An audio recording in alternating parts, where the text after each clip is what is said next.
It was just a regular Friday evening. I was in my car driving into town to buy some groceries. It was a long, quiet road that went on for about 10 minutes. Yes, I do live in the middle of nowhere.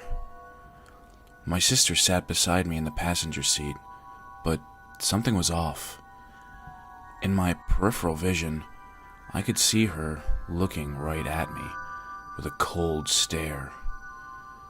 But at the same time, I could see her looking straight ahead at the road. It was hard to explain. I was pretty confused with what I was seeing, so I'd take a quick glance just to see she was, in fact, looking straight ahead. I must have been seeing things, but when I looked back at the road, sure enough, I'm getting the death stare.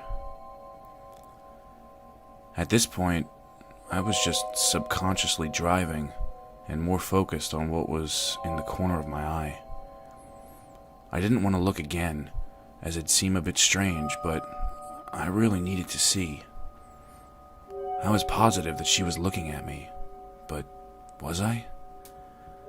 Because I was also positive that I saw her looking at the road. I could see two eyes peer right at me, but also a nose and mouth facing the road. I had to look again, and I did. She was still looking at the road. The weirdest part about the whole thing, though, is that she died on this road 3 years ago.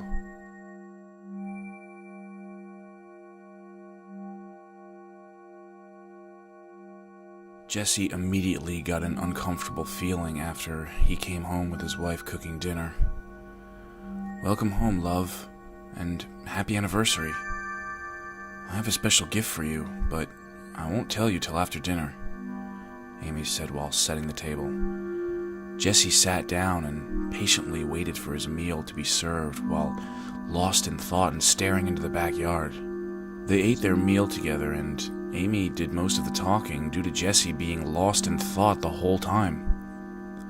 "Honey, I just wanted to say how lucky I am to have a man like you, and that we get to celebrate another year of happiness together." Jesse slowly looked up and finally asked, "What exactly is going on here? I killed you and buried you. You're not supposed to be here." Amy looked at him with loving eyes. "I know, my love, but you vowed till death do us part, and I refuse to be separated from you, even in death. Which is why I poisoned tonight's dinner." Jesse looked into his dead wife's eyes while he felt the poison working. "Don't be scared, honey. We'll soon be together, forever."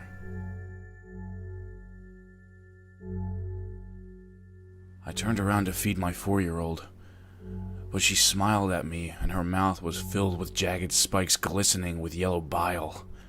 I screamed and stumbled backward onto my ass, and I shuffled away in desperation.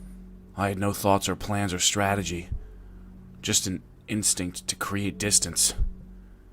"Daddy? Daddy!" She laughed, giggled, waddled at me, reached for me. Her hands were tipped with tiger claws. Bits of rotting meat caught in the hooks. I kicked out, felt it connect. I hauled myself up onto the counter and yanked out a steak knife from the wooden holder, slashing blindly away as I turned as far away as I could from her. I felt my stomach turn as the smell of rotting blood struck. I retreated, got into my bedroom and slammed the door shut and locked it. I shoved my dresser in front of the door. All the vivid details I hadn't had time to notice all came to me at once as I pressed myself into the corner and clenched my bloody knife in my fist. The flies buzzing around my daughter's eyes as she glared at me. The dull, yellow neck bones exposed from her open throat. The pale, stretched out skin drawn tight across her face. Her smile, her gurgling voice, her smell like rotting shit in a butcher shop. Oh God. Oh fuck. Oh shit. I had missed my medication twice a day, and it was past noon and I hadn't taken it since yesterday morning. I dropped the knife and listened hard. I heard my 4-year-old daughter screaming in pain from the kitchen. Thanks for listening. If you're enjoying your descent into the Paralysis Tales, hit subscribe to hear more chilling stories.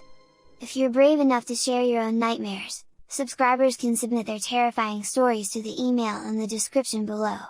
Sleep tight!